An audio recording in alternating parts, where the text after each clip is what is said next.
Before I discuss the ceasefire with Iran, I have a quick update from the First Lady of the United States.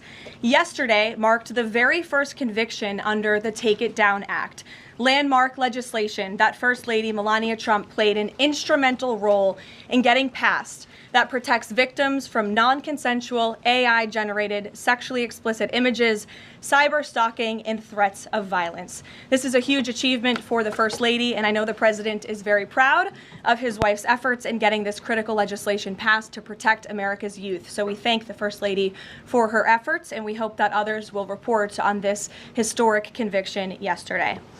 With respect to the 2-week ceasefire announced by President Trump last night, this is a victory for the United States of America that the President and our incredible military made happen. From the very beginning of Operation Epic Fury, President Trump stated this would be a 4 to 6 week military operation to dismantle the military threat posed by the radical Islamic Iranian regime.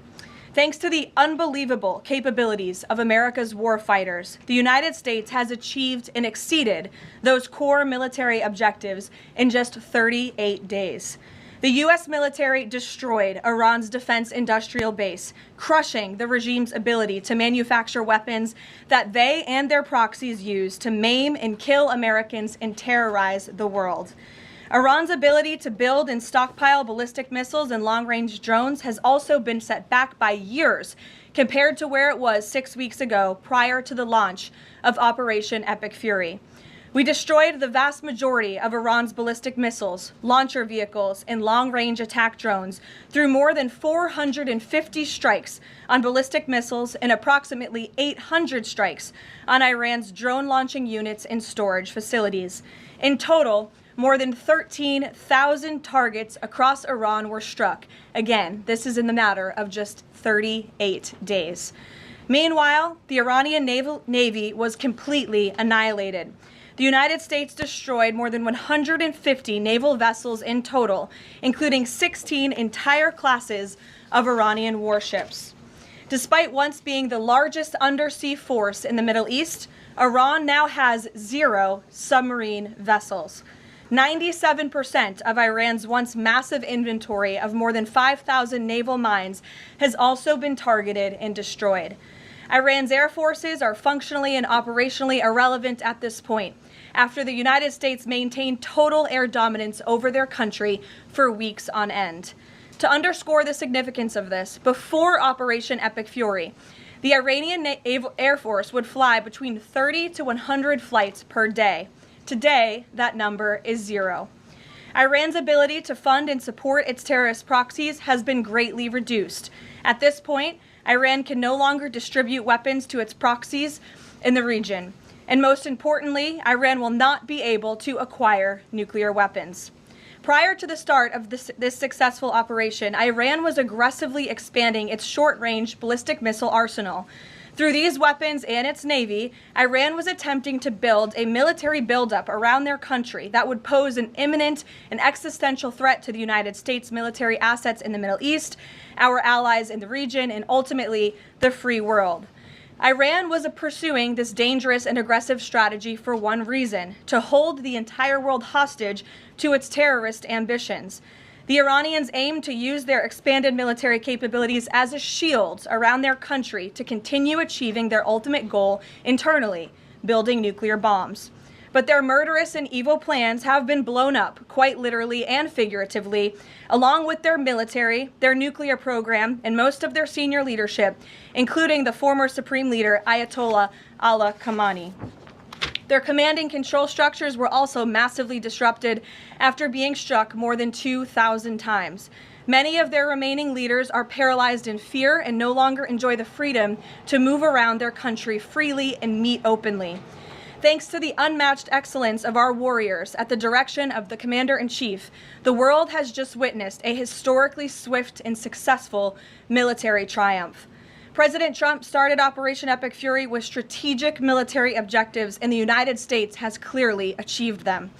As we mark this progress, we also remember and honor the 13 American heroes who laid down their lives in this noble effort. I know President Trump and our grateful nation honors their ultimate sacrifice, and we will never forget them. May God bless their families.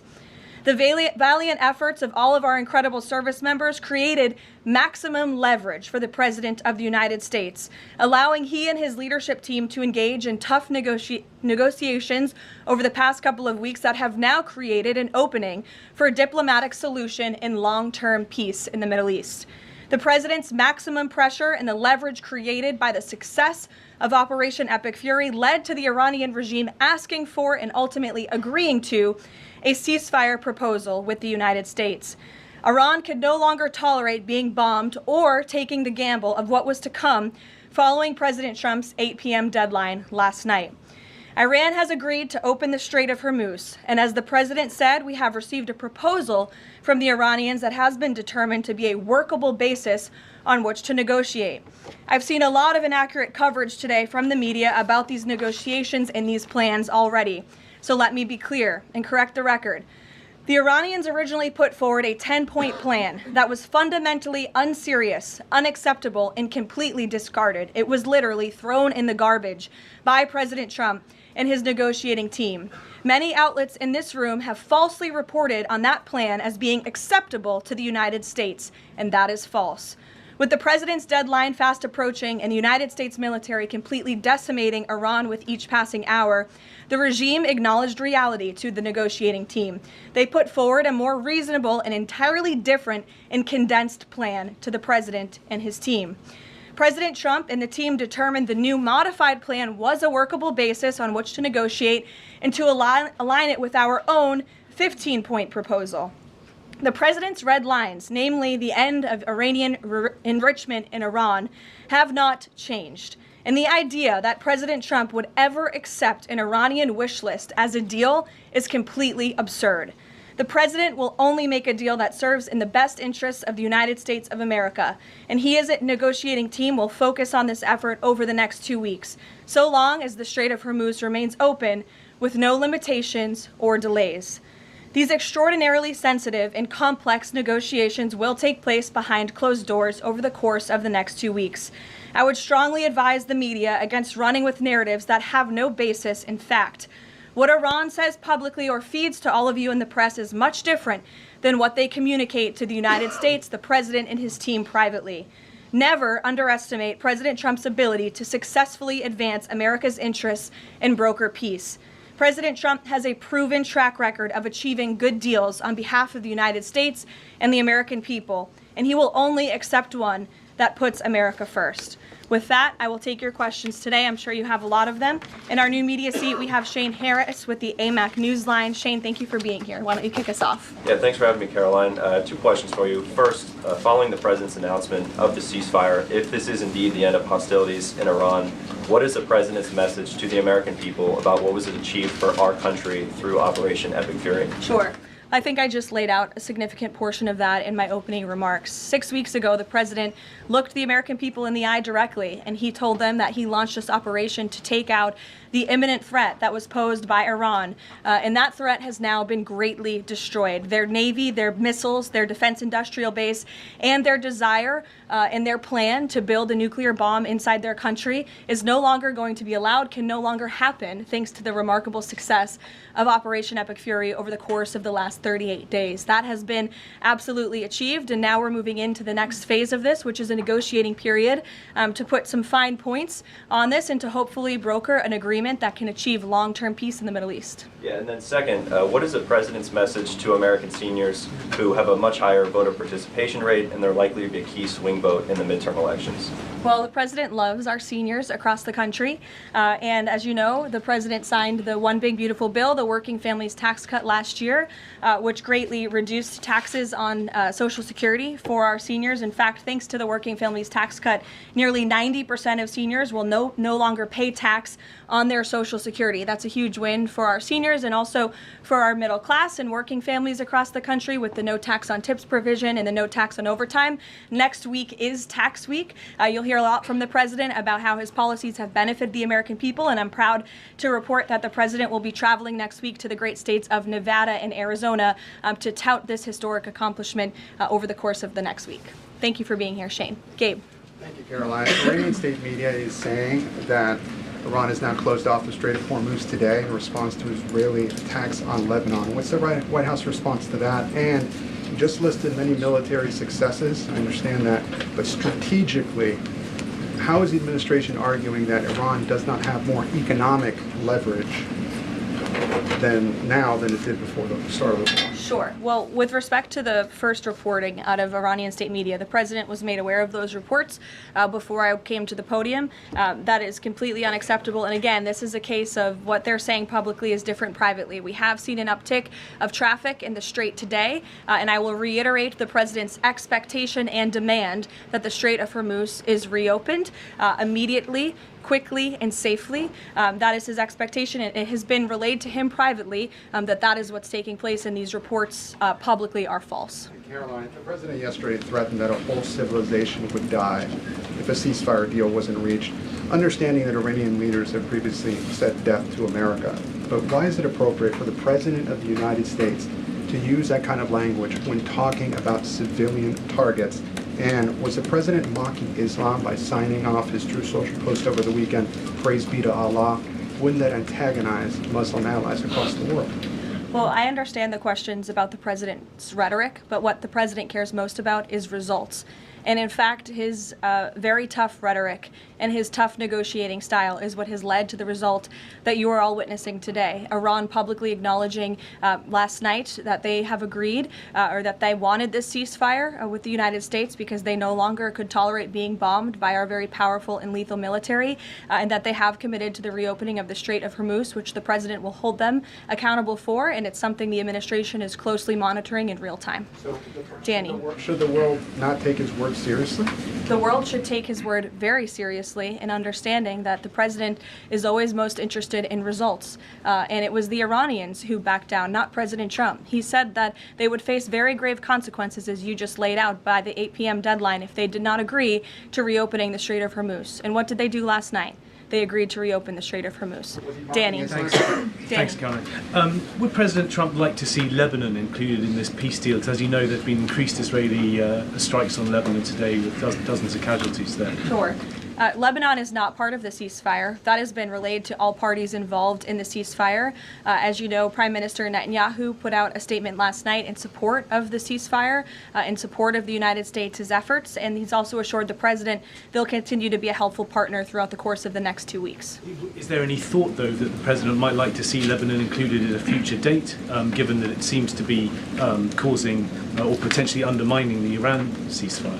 Again, this will continue to be discussed, I am sure, between the President and Prime Minister Netanyahu, the United States and Israel, and all of the parties involved. But at this point in time, they're not included in the ceasefire deal. Jeff. Thank you. Caroline, will the U.S. take part in talks with Iran in Islamabad on Friday? I can announce that the president is dispatching his negotiating team, led by the Vice President of the United States, J.D. Vance, Special Envoy Witkoff, and Mr. Kushner to Islamabad for talks this weekend. The first round of those talks will take place on Saturday morning local time, and we look forward to those in-person meetings. What role does the president see for the U.S. in monitoring or helping with the Strait of Hormuz going forward? I think the president commented on that this morning. We're going to continue to monitor it very, very closely. We will be helpful in any way that we can, but we fully expect Iran to do this, and the president has made that quite clear as well. It's, again, as his statement said last night, this ceasefire is subject to the safe reopening of the Strait of Hormuz. Again, this was just determined last night. We understand things take time, but that's the president's expectation, and he will hold everyone to it. Sure, in the green blazer. Thank you, Caroline. Sure, and then in front of you. But Andrew, you can go ahead. All right. You're not wearing a green blazer. I am actually wearing a green blazer. It's a little brown to me, but go ahead. Fair enough. Regarding the president's rhetoric, when the U.S. invaded Iraq in 2003, George W. Bush said in a message to the Iraqi people that the military campaign was directed, quote, against the lawless men who rule your country and not against you. Yesterday, the president threatened to destroy Iran's civilization, the entire civilization. Not the Iranian government, but the Iranian civilization, the Iranian people. The U.S. has been a moral leader for most of its history by fighting wars against other governments, not against civilizations. How can the president claim that America can ever have the moral high ground if he's threatening to destroy civilizations and not casting wars as fights against other governments?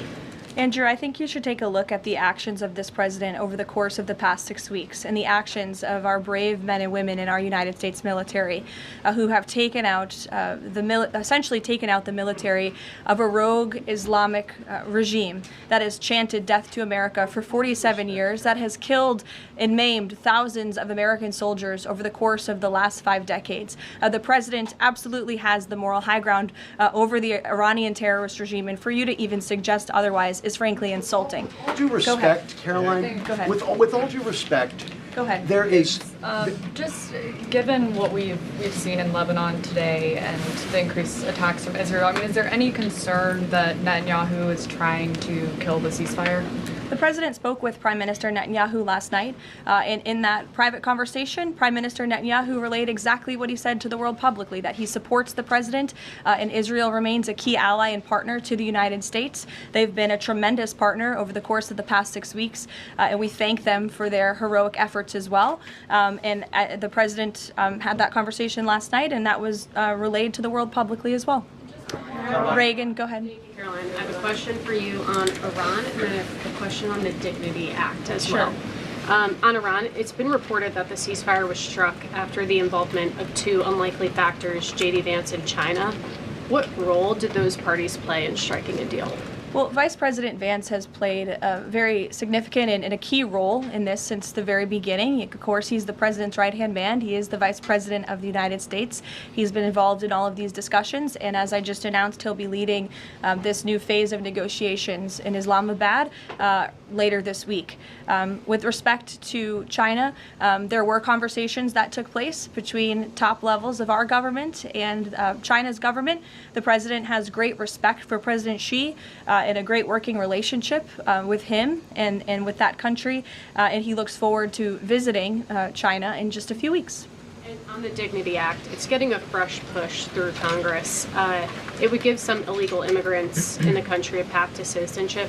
What's the White House's position on this legislation, and would the president sign it if it made it to his desk? Honestly, Reagan, I haven't spoken to the president about the legislation, but I will have that conversation, and we'll get you our formal position on it as soon as we can. You're welcome. Go ahead.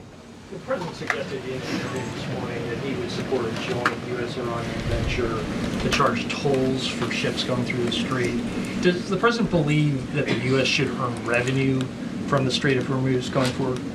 It's an idea the president has floated, as you know, and it's something that will continue to be discussed over the course of the next 2 weeks. But the immediate priority of the president is the reopening of the strait without any limitations, whether in the form of tolls or otherwise. And on the highly enriched uranium, has Iran given the administration any indication that it would simply turn over the enriched uranium, or is this an expectation that the president has that he would have to send in ground troops in order to do that? This is on the top of the priority list for the president and his negotiating team as they head into this next round of discussions. And as I said in my opener, that is a red line that the president is not going to back away from, and he's committed to ensuring that takes place. We hope it will be through diplomacy. Have they given any indication that they would turn it over? They have. They have. Yes. Trevor. The latest news out of Iran is that the air defenses have been activated in several cities, including Isfahan, and that explosions have been heard in Isfahan. Who is bombing Iran right now? Were those reports just as of a few minutes ago? Yeah. Okay, so obviously I'll have to go back and check with the national security team. I'm standing out here with all of you, but I will do that and we will get you an answer, okay? And just on the civilization question that we've been talking about. And I would just add to that point, again, I haven't seen these reports. I'm not verifying them. Not that I don't trust you, Trevor, but I want to go back and check with the experts here at the White House. I would just say, and I would echo what the Vice President said this morning, this is a fragile truce. Ceasefires are fragile by nature. We've seen this with respect to the 12-day war with Iran and Israel last year. It takes time sometimes for these ceasefires to be fully effectuated. And one of the results of Operation Epic Fury was we completely dismantled Iran's command and control center, which which makes it difficult for them to pass messages up and down the chain. And so we understand that. I would caution a little bit of patience, but of course we want to see the ceasefire effectuated and abided by all parties as quickly as possible. Thank you. And the American presidential administrations, going back to Ronald Reagan, have said this formulation about nuclear war, that a nuclear war cannot be won and must never be fought. Is that still the view of this administration, given the president's comments about civilization? I have no change in our view on that policy. Katie. Thanks, Caroline. I'm just, given the gravity of what he said yesterday, what was your understanding of what he meant when he said, this civilization is going to be eliminated?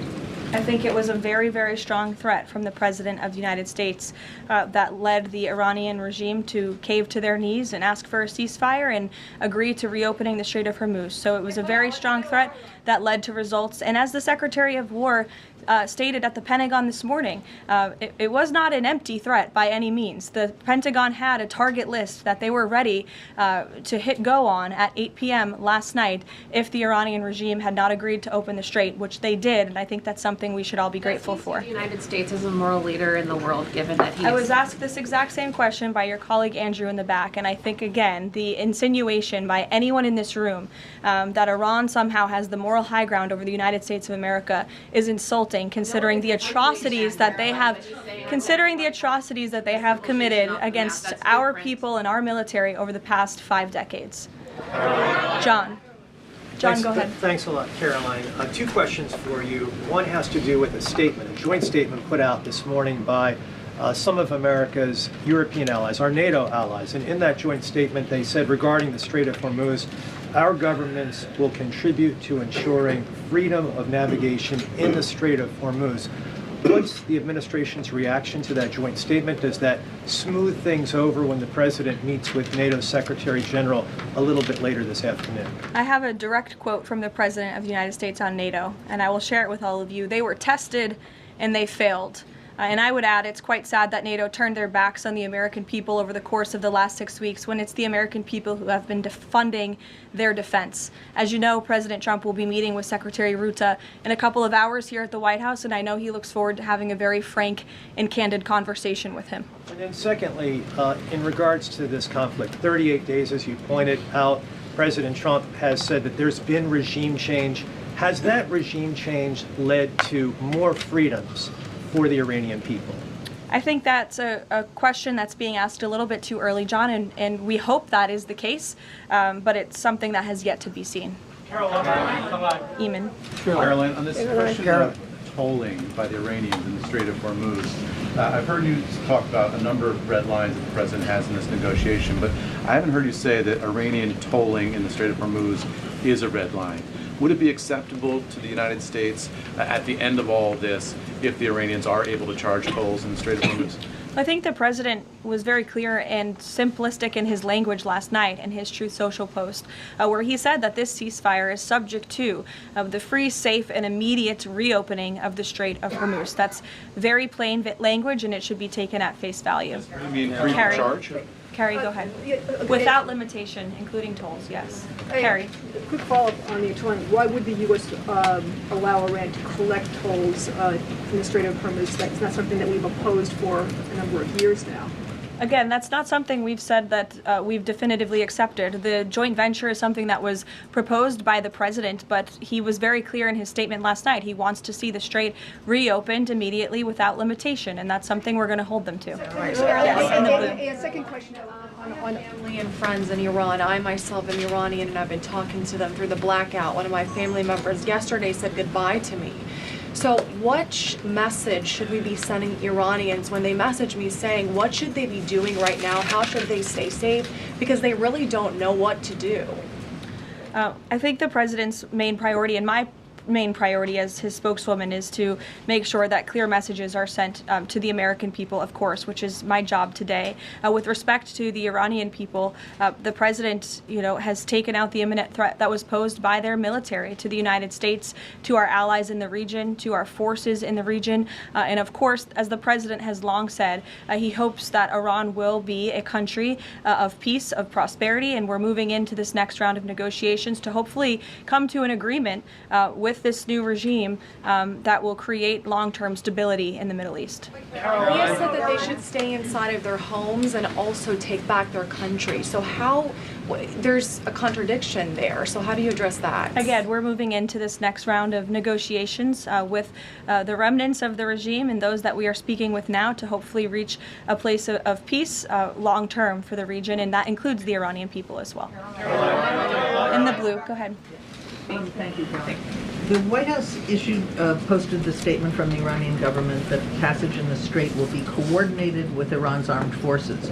As of today, who controls the Strait of Hormuz? Again, these statements were put out 12 hours ago. We expect that the Strait will be opened immediately. As I've said earlier, we have seen an uptick in traffic in the Strait, and it's something that we are monitoring minute by minute, hour by hour as the days go on. Who controls the Strait right now? Two questions. One on the deportations of Iranian officials, and then on the negotiations. Are there still security concerns about Vice President Vance being part of these peace talks, Steve Witkoff, Jared Kushner?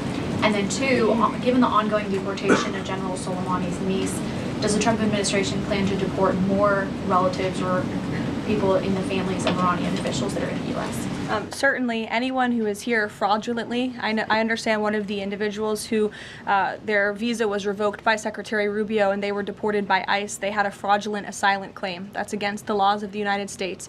So anyone who is here illegally or fraudulently is subject to our nation's immigration laws and will be removed from our country. And I know this continues to be a top priority for the State Department, working in conjunction with the Department of Homeland Security. With respect to the safety of the Vice President, we fully trust the United States Secret Service to do their job, to keep the Vice President and the President's negotiating team safe. They do a tremendous job, and we fully trust them to do that. Caroline. In the back, go ahead. Thank you, Caroline. The President said Cuba is next. What's the message to the American people regarding Cuba, and what can Cubans expect in relation to this statement? Well, look, I think when President Trump said that, and he later clarified after making that statement, that he meant the Cuban regime is bound to fall. The country is very weak. They're in a very weak position economically, obviously, financially. The Cuban people are fed up with their government, as they should be.